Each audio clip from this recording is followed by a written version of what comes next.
Beth Jacobsen. This is my studio, and I am a painter and a printmaker. I use acrylics, mostly, pastels, inks, other things too, and lately glue on a lot of sand.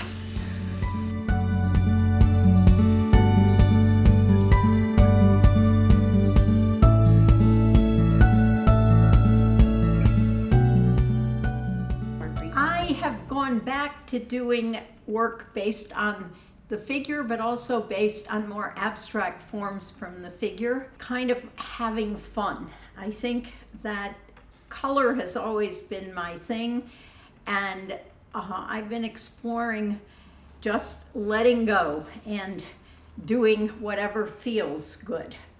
Well, I think it's a combination of looking for fun wherever one can and for creative outlets and for a way to express both feelings of joy, sometimes despair, and to share that with the world, to have people recognize it when they look at it and hopefully enjoy seeing my work.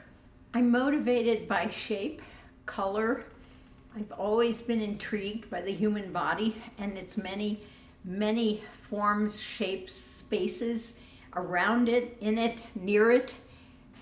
Also relationships. Sometimes people have said that they can see how people to people are portrayed by me, and that there's a meaning to that. But a lot of it just comes from within, letting go when I'm in the creative process and just having it emerge. I went through a period last year of just adoring sunsets and seascapes and taking some pictures and then coming back and just making monoprints and based on the beauty that I had seen and absorbed. I could never equal it, but I wanted to give my sort of opinion of it.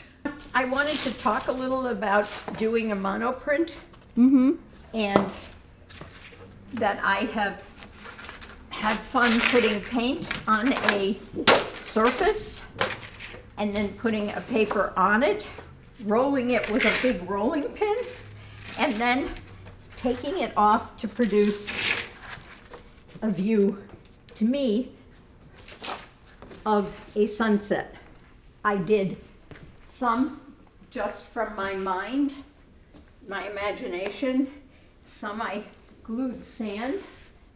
Then I turned to doing people, which were really based on drawings of models that I used to print on my canvas and to paste on. I then moved now, recently, to doing much more abstract figures, having fun with sand and texture, and still working out, are they finished or are they not? I think the recent things happening in our society kind of drew this from me.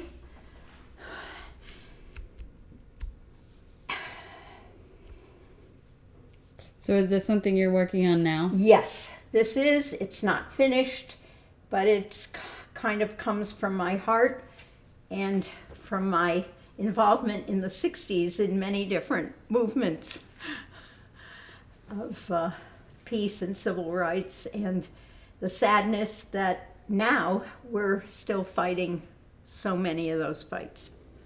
I was thinking of protest. I was thinking of people in motion, people in anger, people together. I'm not sure. But I wanted it to feel like a massing, a joining of force somehow. In the late 60s, yes, I was in jail in Montgomery, Alabama.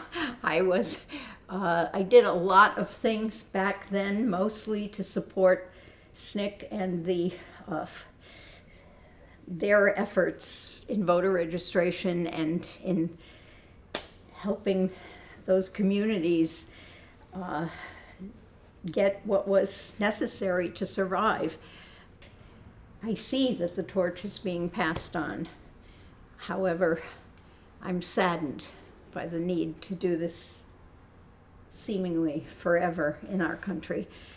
But art is also, for me, an escape And I come into this room and these walls, and it gives me a certain peace, a joy at color. As you can see, I use a lot of bright color, and at getting out some of the feelings that are inside that I can express through paint or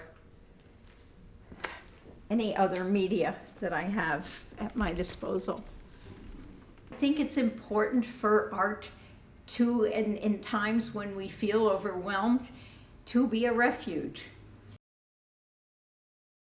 What makes art so special is that it is not stagnant, that the artist doing it changes over time what they do, that exploration of new forms of expression that for me varied from, drawing from a model, and seeing the shapes and that are around our bodies, doing lithographs years ago on stones, to now having the freedom of monoprints and just putting paint out there and saying, there's the sun and the light, the sand and the shore, combining in a way the colors of one with the shapes of the other. And I'm not sure where it will go, but that's the joy of making art.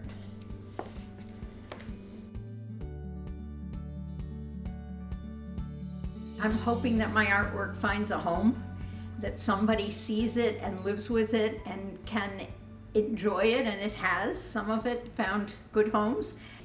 A young woman bought one of my drawings of a woman, and she came back the next year to tell me she was actually an obstetrician. She delivered babies and she worked with women, and she put that over her couch and it inspired her every day. And I was so happy. I mean, it's like, she said, I had to come and tell you that I framed that. I think it sold it to her for $20 or something. It was just some random sketch I had done of a woman. And she said, every day I come home from work and it inspires me.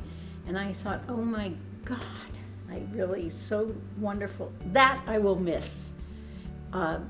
I don't know if there's any way, if anybody will go online and see our work and do anything, but it's that connection that I'm hoping next year we will have again.